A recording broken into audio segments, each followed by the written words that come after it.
Welcome to Films and Stuff with your hosts, Pete Mitchell and Ethan Hunt. Hey, Pete, Films and Stuff. We're back. How are you today? I'm great, Ethan. How are you? Oh, everything is good. We are in the summer season now, and you know what that means. That's right. Everyone's going to the cinema. Everyone is going to the cinema. After 2 years of nothing but Netflix, Apple TV Plus, Amazon Prime, it's time to get back into the cinema, right? That's right. I don't think you and I have had this problem. I mean, in Dubai, we've had cinema pretty much constantly, and I think in London, where you are, it hasn't really slowed down too much, has it?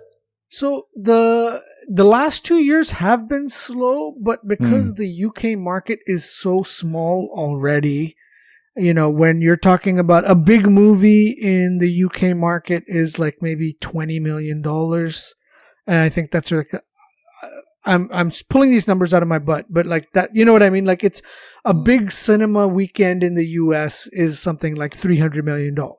And here, I think it would be like the equivalent of like $20 million or maybe $30 million. It's rare to see movies that are really, really huge smash hits because, you know, we're a very small country, relatively speaking. With big dreams. Okay. Big dreams, but giant aspirations. Small cinemas. Yeah, that's exactly right. But yeah, so... What's the cinema quality, though, generally? Pretty good. I would say on average, pretty good. I think what's interesting is that over the last 10 years, a lot of cinemas have opened up their own version or have tied up with IMAX. So a lot of the screens here, even though they're not, you know, like your stereotypical 500 plus cinema seats, even if they're only like 200 or even 100, they still have like IMAX quality screens and IMAX quality sound systems. So it's pretty decent. And there's been a growing trend in the theaters here for ultra luxe. So plush leather chairs that are actually recliners that, you know, operate like your Barca loungers or lazy boys. And you can order food at your seating and they'll deliver you, you know, fresh hot food in the cinema while you're watching the movie. So it's quite a luxe proposition. They're going for that ultra luxe proposition. On average, you're starting to see a lot more of that.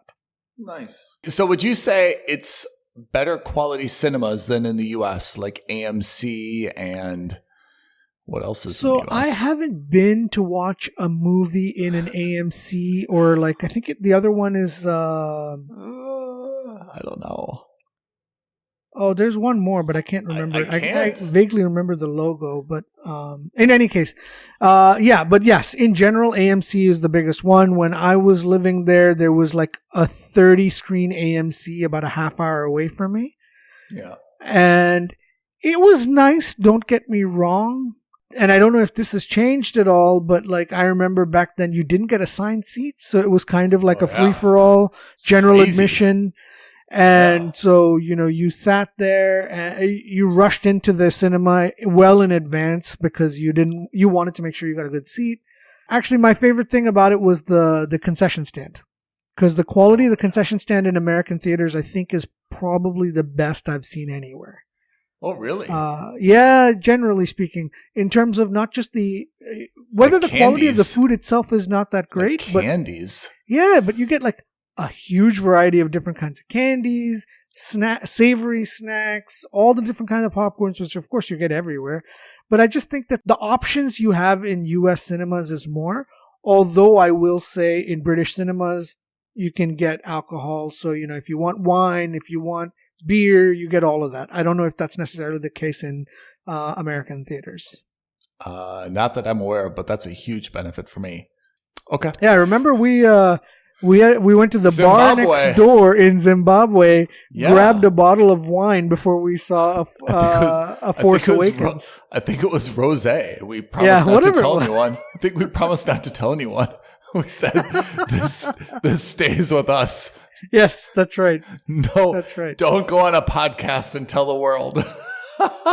So listeners, this stays strictly between you and us. Promise.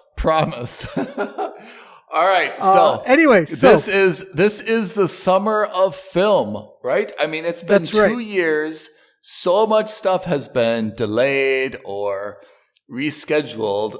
Now we've got really, really a full slate of like top tier movies coming out this summer, right? Right. That's right. And so Ethan and I thought it would be a really good idea if we evaluated the slate.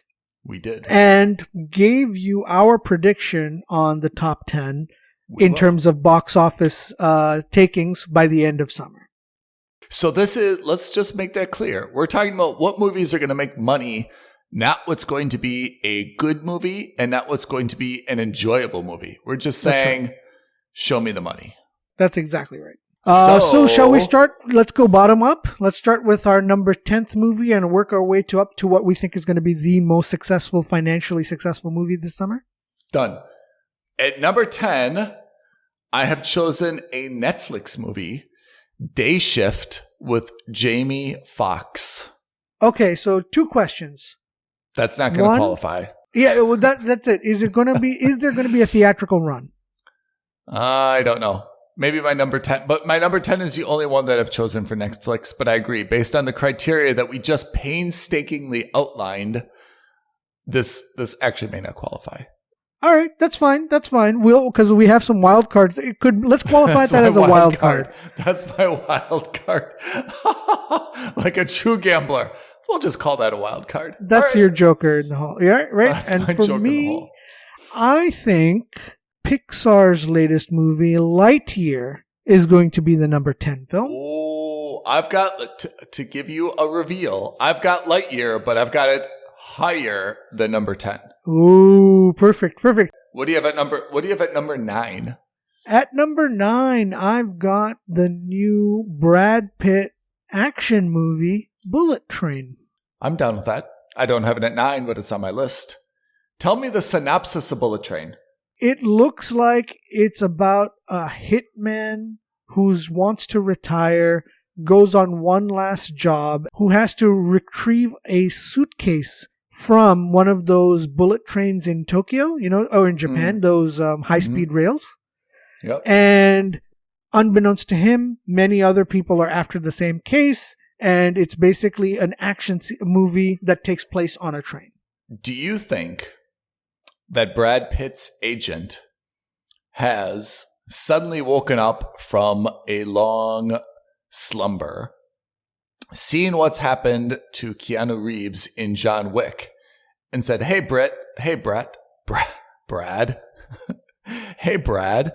I've got an idea. Why don't you grow out your hair and play kind of a bad guy assassin type in an action movie? You think there's any inspiration for this? Intriguing. It could be. I think there's a renaissance, or not necessarily a renaissance, but definitely a move towards these older, dramatic actors. We saw that with Bob Odenkirk two summers ago. With Nobody. Yeah. And then, of course, we have the Keanu-sans that's going on. And what's the guy from Taken 1, 2, and 3? Liam Neeson. Yeah, I think he probably kicked it off. He was like 60 years old. The father being So, but I mean, it's interesting that Brad Pitt is playing this role now after years of not really being an action movie. That's not totally true, right? But after years of not really being in action movies, except the this Roman one where he played Achilles, right? Yeah, but I think what happened was that this I think also has a lot to do with what happened with his wife, with his ex-wife in Angelina Jolie. I think before that it was really Mr. and Mrs. Smith, which was like this action comedy. Yeah. I think Bullet Train is going to be an action comedy. But then after they got married, all of that kind of stopped. He slowed down a lot. He had all these kids. Oceans. So, he was just in Oceans where he's played kind of the snarky, wise-cracking guy, you know? Exactly, he never really got into... I mean, he was he was in Fight Club, right? I mean, he was kind of an action guy earlier in his career. Yeah. He got so away I think from he's going that. to transition back into that now. Get back into it. I think so. All right. The new job. Sorry, what's your number 9? I've taken the Elvis biopic. I think that Baz Luhrmann. Yep. Yeah, I think that Elvis is, I mean, obviously an iconic figure, but, and I take this a little bit from the Johnny Cash biopic. Those always get a lot of critical acclaim, but when it comes time to go to the cinema, no one actually punches their ticket for it. But I think it's just such a big name. It's got Warner behind it. It's going to be in a lot of cinemas. People will just see it because there's an absence of other stuff to see when they put it. But again, despite the big name of Elvis, I don't think it's going to be like number 1 or number 2 this year. So I've put Elvis as my number 7 movie. All right. No, my number 8. I apologize. We skipped 8. I put Elvis as my number 8. And I agree with you normally, but musicals or shows which have a lot of music in them and biopics are hit or miss. Sometimes they're like that, like what you just suggested, which are more critically acclaimed, but maybe not necessarily box office fodder. But you've got 2 or 3 things that factor into that. One, this is a Baz Luhrmann film, which typically tend to be these grand epic movies that do relatively well. 2, you've got Tom Hanks in it. And 3, you've got what early reviews have been very positive, and apparently like the guy who's actually playing Elvis does such a good job that Elvis's wife saw the early advance movie and she said she would not have been able to differentiate between this actor and her actual own husband. Holy shit. So I give it an 8th place because based on that, I expect that it'll do better than we would normally have expected. But yes, on average, I agree with you fully. Biopics, especially of someone like this, don't necessarily hit the summer hotspot, but I think this could do it. What's your number 8? My number 8 is Hustle by Adam Sandler. I'm expecting big things from this because Sandler is still a big name, and Uncut Gems I thought was so good. Hustle wonderful. is really good. Probably going to be a little bit similar style. And the trailer or the advanced trailer I saw was super good. I think Hustle is gonna do quite well, actually. Yeah, I'm not so sure. I think it's going to be a niche. Sandler typically comes out as a niche guy, and I think his name carries a lot of baggage, good or bad. I like him, but his movies typically are like slapstick doofus, comedy kind of things. Except for Uncut Gems, right? Except for Uncut Gems, fair enough. Broke the mold. I agree, but again, I think that was also a relatively niche movie. I don't think that was a very huge box office success. But it could be. It could very well be. What about number 7?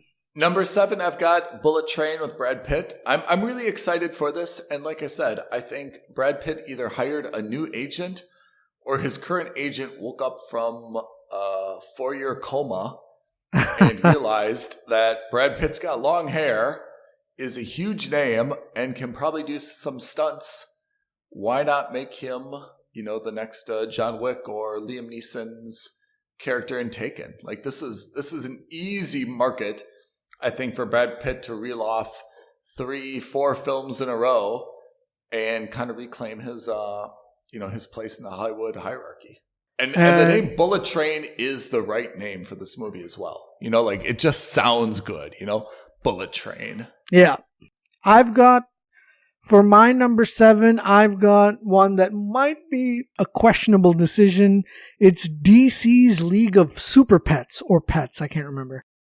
Effectively an animated movie about Superman's dog and Batman's dog. And they get into hijinks and adventures. I typically, I think mid to high range for animated movies in the summer, especially this summer. I think is a safe bet because A, you've got brand recognition with it, Superman and Batman. B, you've got an animated movie, and C, you've probably got millions of parents who just want their kids out of the house for 90 minutes so that they can relax. And I think this would be never underestimate parents wanting to get rid of their kids for 90 minutes. I agree. Right. So I think that's why in fact, I have another animated movie in my top 5, which is rare for me, but yes. Can I go back to number 7? Yep. Bullet Train with Brad Pitt. The more I'm thinking about this, the more I'm wondering if there is not a blunder. Okay, John Wick, the name of the movie. There's a John Wick 2, John Wick 3, John Wick Parabellum, blah, blah, blah, blah. Right? Same with Taken 1, 2, 3. Bullet Train is a great title, but does it really lend itself to like a sequel? Bullet Train 2. It has to be on a train again, right? It can't be now in cable cars. It can't be on a boat. But that's the thing is I think that they could, if they really wanted to sequelize this, I imagine the next one it'll be another gimmick where it's not on a train, but maybe it's on a boat or like on a ship. And it'll be called like Hydrofoil or something else. You know what I mean? And it kind of becomes a trilogy in its own right, even if it's the same character. So you think it's going to be called Bullet Train, Hydrofoil? I think they're just going to do another name altogether, but it's going to be understood that it's a sequel, right? Because it's like, for example, I don't think, and I could be wrong, but like, I don't think Knives Out, I don't think the sequel is called Knives Out 2. I don't know, but I'm not sure. Or look at the Poirot movie that just came out, Death on the Nile. The first one was Murder on the Orient Express, and the second one was Death on the Nile. But they're really? I didn't know that's related. Yeah. They're direct sequels. Well, see, how am I supposed to know that? Then they should have told me. But that's, exactly. I agree. I know what you mean. I know exactly what you mean. But I also think that, if you're a fan of Brad Pitt, if you're a fan of these kinds of movies, you're kind of going to realize I think it should have been called just Bullet, and Pitt's character is named Francis Bullet. Or Pierre Bullet. Oh, Boulet. His name is Pierre Boulet. And everyone calls him Bullet. He says, no, it's Boulet. I'm French. That's equally hilarious and equally terrible. I love it. Does that mean you agree? Yeah, probably. Boulet. And then there could be Bullet Boat, Boulet Cable Car, Boulet Hydrofoil, Boulet Concord. Yeah. What's the little coal cart that you always see like in these coal mines? Those little mine carts? Yeah. That probably if you and I would see one, we couldn't even like push it like 50 meters because the wheels would be like so rusty. But whenever it's in a movie, it's like flying, Yeah, it moves like greased lightning. All right, back to our list. Number 6. 6. Jurassic World. I don't know if that's even the name of the new Jurassic whatever. Jurassic World 3. Dominion or Domination? I can't remember. How many Jurassics are there? So there was Jurassic Park 1, 2, 3. Then there was Jurassic World 1, 2, and this is the third one. Oh my God. It's worse than Spider-Man, huh? Yeah. Well, I'm surprised you put it so low on your list, but all right. No, because I have to say, Jurassic is I still am not clear on all the Jurassics. I may need you to clarify it again. But Jurassic is a big name, right? So when you've got that in the cinemas, it's going to be something. But I feel like I'm looking backwards. Jurassic World Fallen Kingdom was pretty rubbish, right? And the movies were, in my opinion, terrible. And that was 2018. I don't think there's a lot of goodwill. I don't think there's anyone who's looking for... I mean, I love Chris Pratt. I love Bryce Dallas Howard. Okay. Yeah. But there wasn't a whole lot of need for a sequel.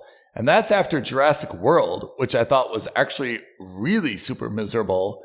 And I didn't think they needed anything after that. And that's after Jurassic Park 3, 2001, that I thought, please let this be the end of it. No more Sam Neill. No more William H. Macy. That's enough. I thought Jurassic Park. They're all coming back for this one. Laura Dern, Sam Neill, Jeff Goldblum. They're all coming back for the third one. Well, as long as there's Bryce Dallas Howard. So my number 6 is Jordan Peele's Nope. Really? I think this is going to... I think this actually has the potential to hit the top 5. Are you kidding? So scary. No. Yeah, but that's the thing is... He's done such an excellent job with his movies that he's carved out a niche in this like pseudo horror, pseudo high suspense, genre of movies. And he really gets a lot of people into the theaters to see them. I think it's going to be very high on the list. Oh, I don't like scary movies. Oh no, neither do I. But I there aren't 350 million of me in the U.S., unfortunately. So okay, so where are we now? Number 5, top 5. So now we're into our top 5. Here we go.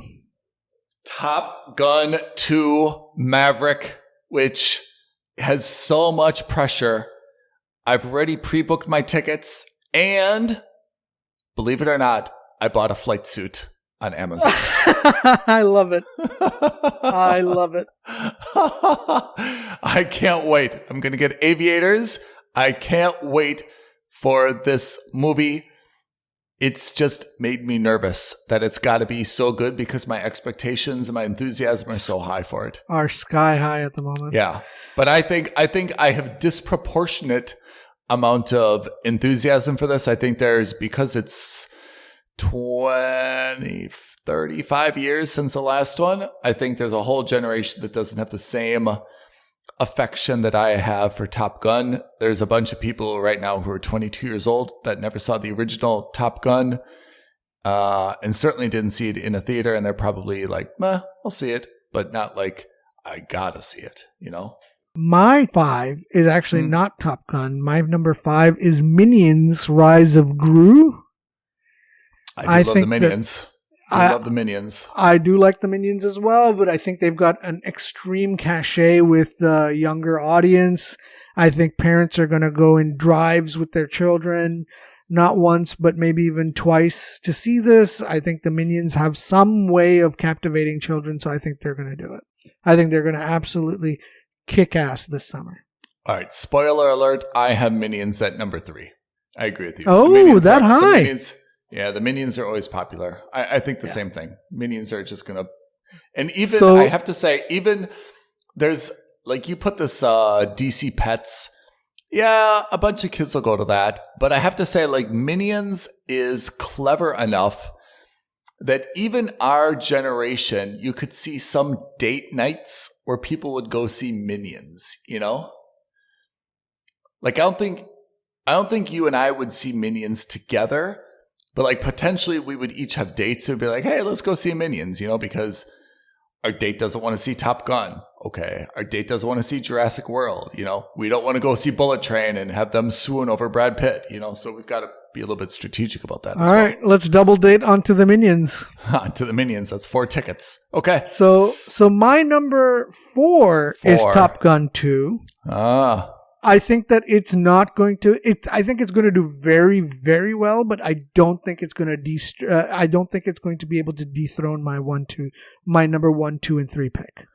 At number 4, I've got something that you've got higher, which is Lightyear. Yeah, the Buzz Lightyear movie. Oh, right. About Toy Story. So I think Lightyear, like Minions. I mean, both of those have huge studios behind them. They're done exceptionally well. They've got a lot of brand recognition. I expect that'll do pretty good. Very good. For the same reasons. What's your number 3? Number 3 is Minions. Oh, sorry, you did say that. That's right. So my top 5 is I go Maverick, Lightyear, Minions, and I just have to reveal 1 and 2 yet. My number 3 is Doctor Strange 2, which we already saw and reviewed. So low. That it's not that it's so low. It's just that I think my number 2 and my number 1 movies are going to take it to the cleaners. Now, having said that, I'm starting to sweat already. You should be. Because as of the time of recording, we're in the middle of the second weekend of release. They've already crossed $550 million worldwide. Yeah. For Doctor Strange 2. And just remember, Doctor Strange 1 in its entire theatrical run made $600-something million. So I think I might have called it too early. I might be too pessimistic. But yes, my number 3 is Doctor Strange 2.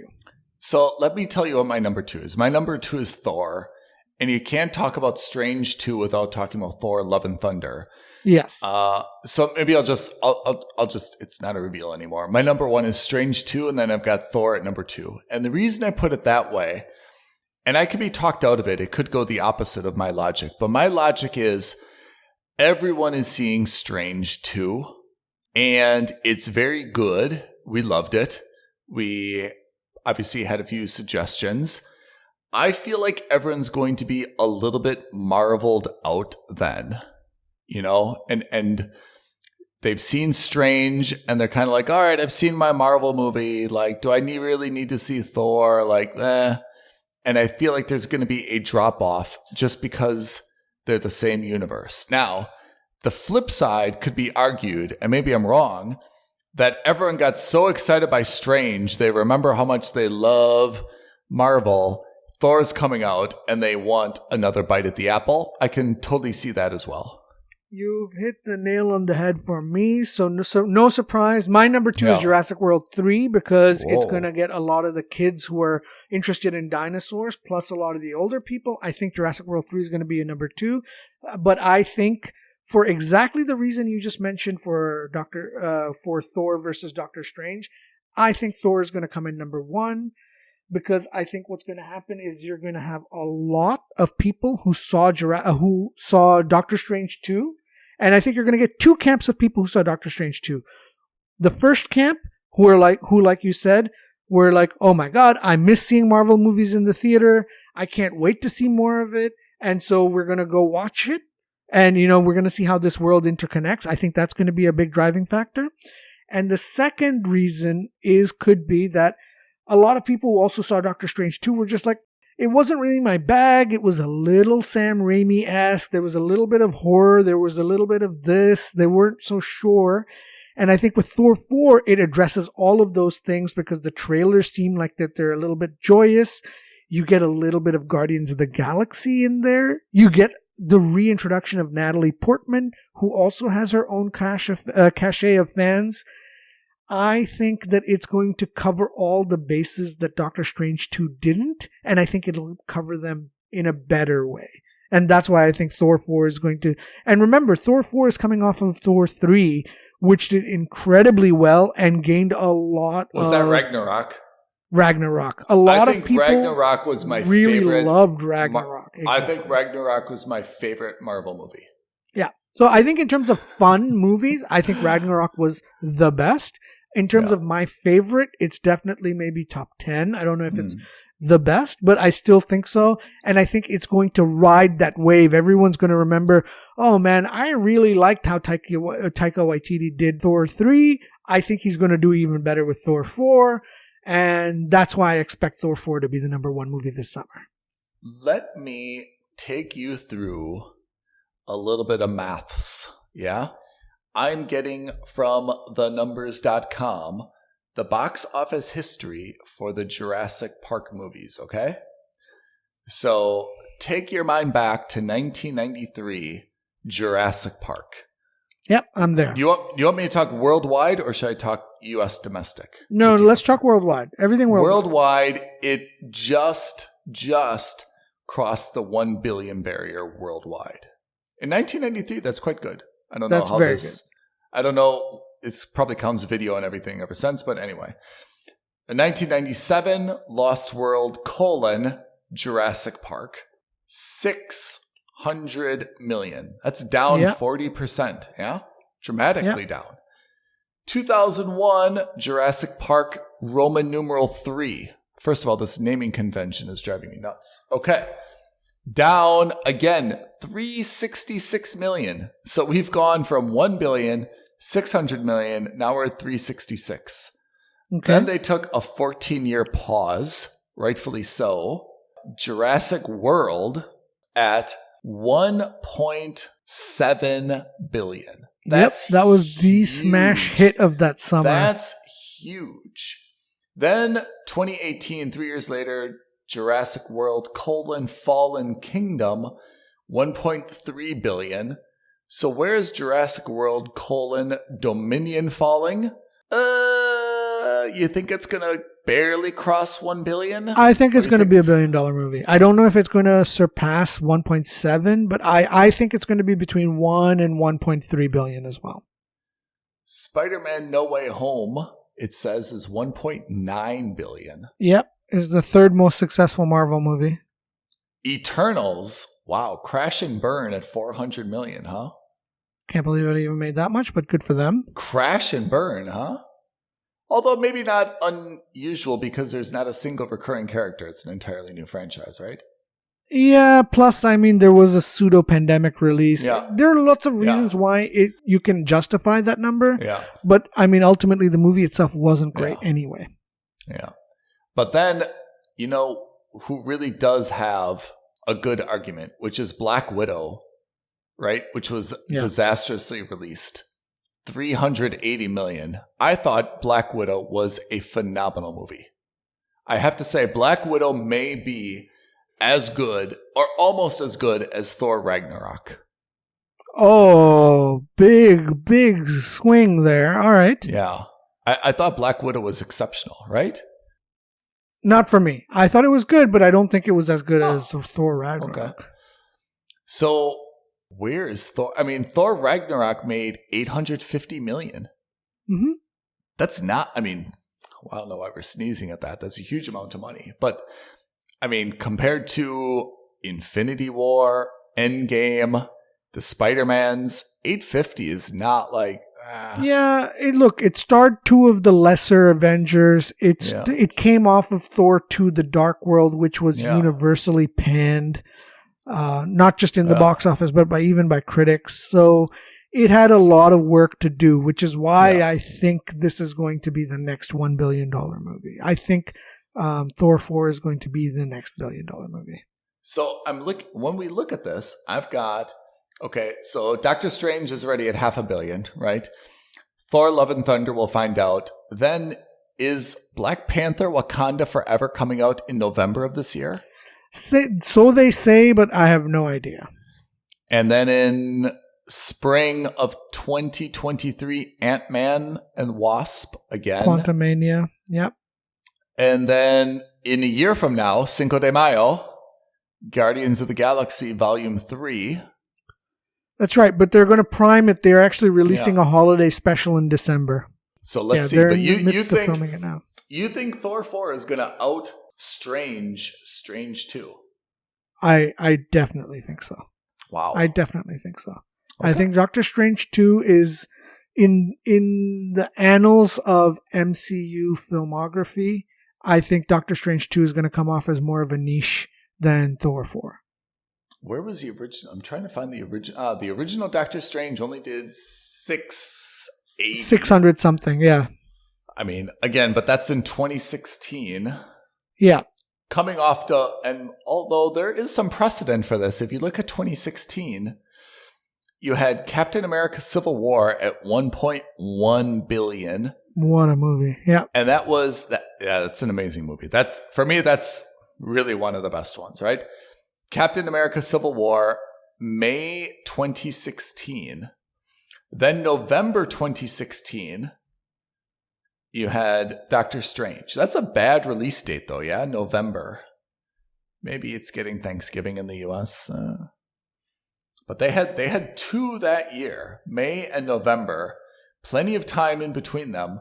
But Captain America: Civil War did not do a lot. Although Strange was new at the time, right? There was no Cumberbatch. He wasn't known like he is now, right? So that's true. The Strange is obviously doing a lot better. Let's see where Thor: Love and Thunder comes in. But Ragnarok, only 850. Dark World made 644, but that's back in 2013. Totally different time, you know? So that's any movies you think are going to be wild cards? I mean, there's always there. I mean, the problem is that there's probably some stuff out there that's going to catch fire. You know, there's something called Crimes of the Future, right? David Cronenberg. There's like a bunch of other stuff. I mean, let's not talk about like the animated thing. I'm not talking about Chip and Dale. But for me, if you're not going to talk about the animated, that's fine. I think that there's 2 wild cards that could make it, and for 2 wildly different reasons. Tell me. I think one is the Downton Abbey movie. Oh, yeah. So Downton Abbey movie, I think you're going to get a lot of an older audience. I think it has the potential to stretch out longer over the summer. So like typically, you know, within the first 3 or 4 weeks, everyone's seen the movie and then kind of it dies down. I think Downton Abbey will be a little bit longer.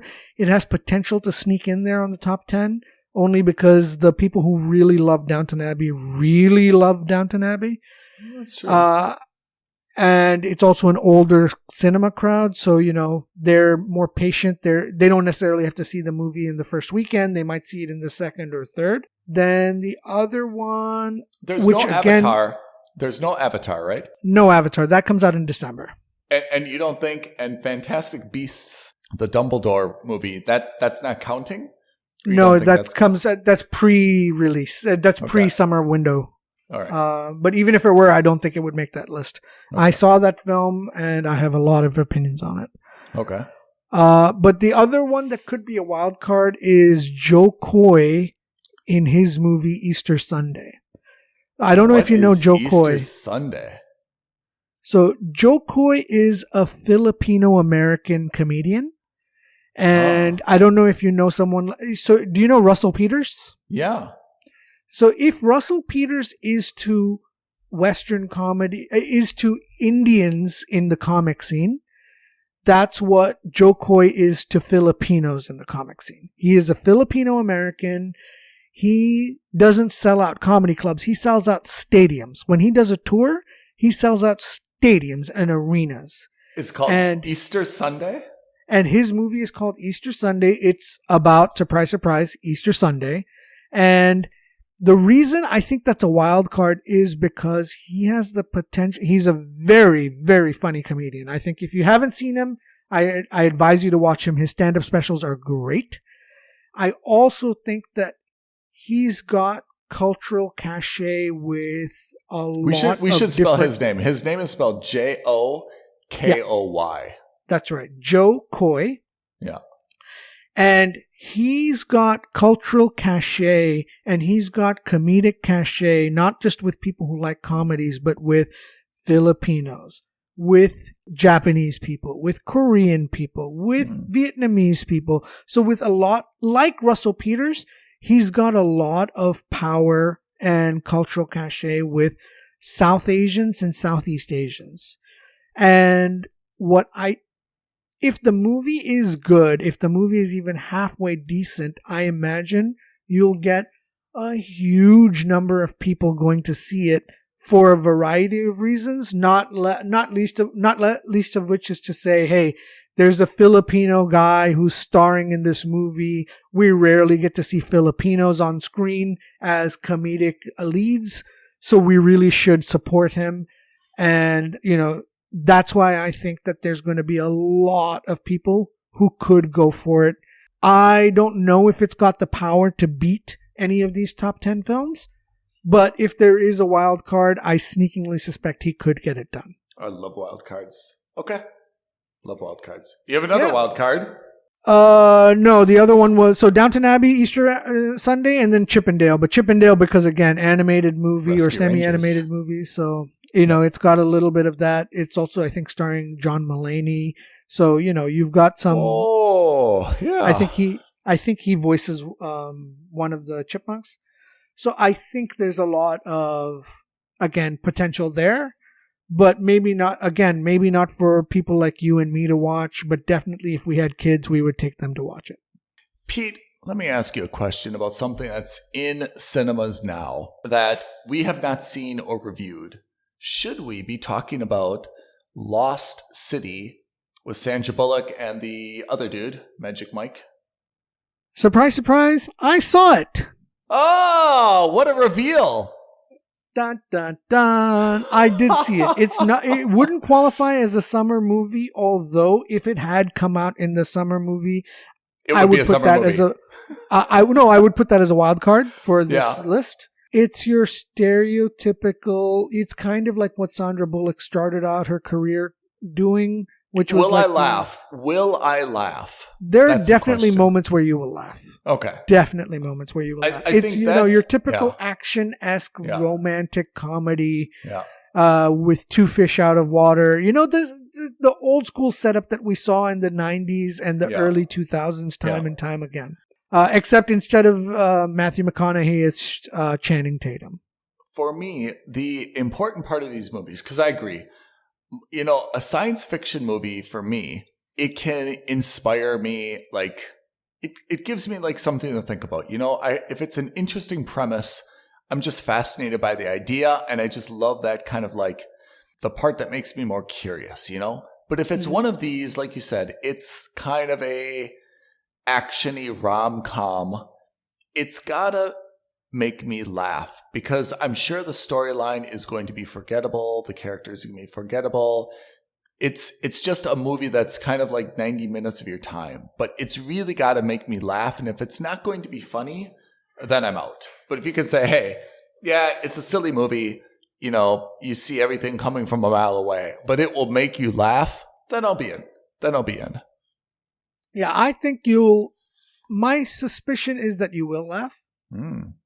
There are definitely moments in there which you couldn't help but laugh at. Okay. Do I think it's a great movie? No. Do I think it's the perfect rom-com action movie? Pretty close. It's as close as you'll get to like your typical formulaic rom-com action movie. So I imagine that I don't know how well it's done or how well it will do at the end of its run. But I think people who are interested in that genre in particular will enjoy it. Can I just say, though, I do not approve replacing Matthew McConaughey in my life with Channing Tatum. Yeah, it's a tougher sell. It's a tough sell for me. Where is Matthew McConaughey? Is he so wealthy or so crazy that he's just not making movies?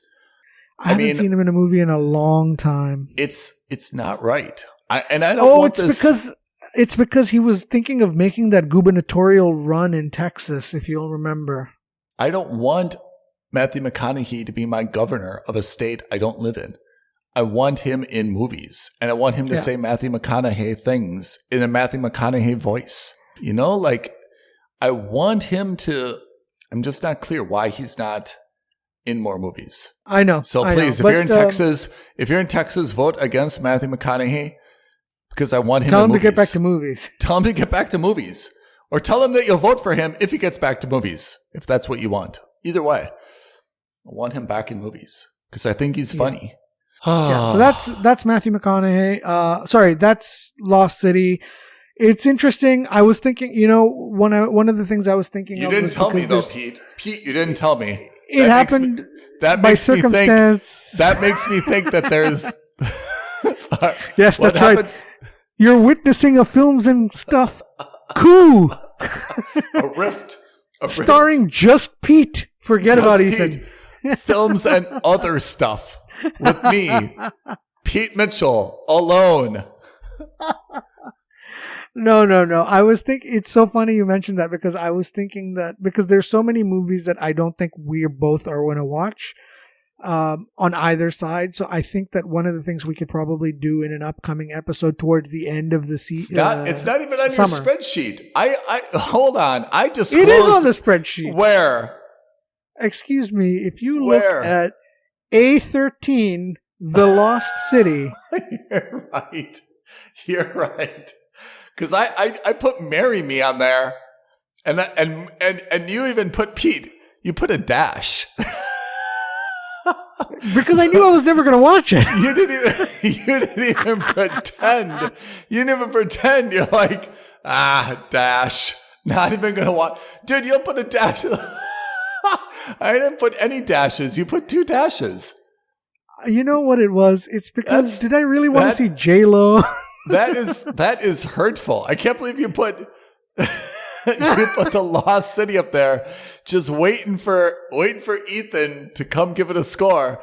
I put Marry Me, and that took a lot of guts, by the way. That put me in a very vulnerable position to put Marry Me. And Pete just puts a dash. No thanks. Let me be very honest with you. The reason I didn't tell you about Lost City was because I didn't have guts. I was such a coward. I was like, oh, I don't want him to know I watched that movie. So I'm going to sneak it in there. It just snuck up on there. All right.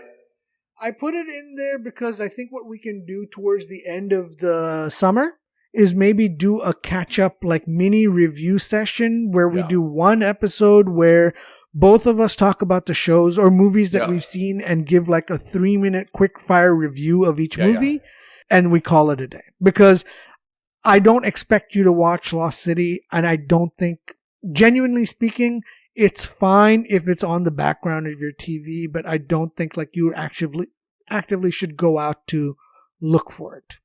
Let's also make a small confirmation. After we watch Jurassic Park Dominion, we will also do a review of The Bubble. Yes, because it's a great point that you've put out. We both watched Pete. that movie. It is a good point because we've both watched that movie, and supposedly the rumors are that The Bubble is actually based. The premise of The Bubble is that it's about a group of actors filming a movie in isolation under strict COVID protocols. In a COVID, although they don't mention COVID, they just say some disease. Supposedly the rumors are that this movie is based on Chris Pratt and him filming Jurassic Park 3 or Jurassic World 3 because that movie was also filmed completely in isolation. I hope so. Let's talk about those two things at the same time then. That's a great idea. What do we have on our next episode? I know the answer. I just want you to hear you say it because I feel like your voice is going to give away your level of enthusiasm. What is our next episode, Pete? Oh my God, please don't make me say it. I'm going to make you say it. We're going to talk about episode 8 of Halo. Yes. I don't want to talk about it. I think it's going to be one of our best episodes. I say that before every episode. This time I mean it. This time you and I have legitimate differences. That's right. And so much so that I actually sent a house divided against itself. Two different universes. Films and Stuff, Civil War. Civil War. Welcome to Films and Stuff, Civil War. I'm Ethan, and there's my nemesis, Pete, and we're going to talk about Halo. I actually sent a tweet to Elon Musk asking him to buy Paramount so that they could stop filming this show. I sent him a tweet saying, buy Paramount so you can make this show again and again. Oh, God. Who will he listen to? All right. Anyway, thank you, everyone. That was our top 10. That's top 10 for the summer. Tune back in the autumn after Pete and I reveal how many of these 10 we've gotten correct. And we'll see where we are then. Will we not? Indeed. We'll come up with some trophy or something so that we have something to fight for every summer. Yeah, that's a good idea. We'll make it annual. All right, everyone. Thank you. Thank you, everyone, for joining. We see you next time. Bye. Peace out. Thank you for listening to another episode of Films and Stuff. If you haven't already, please subscribe and review on Apple Podcasts, Spotify, or wherever podcasts are downloaded. Films and Stuff. There is no substitute.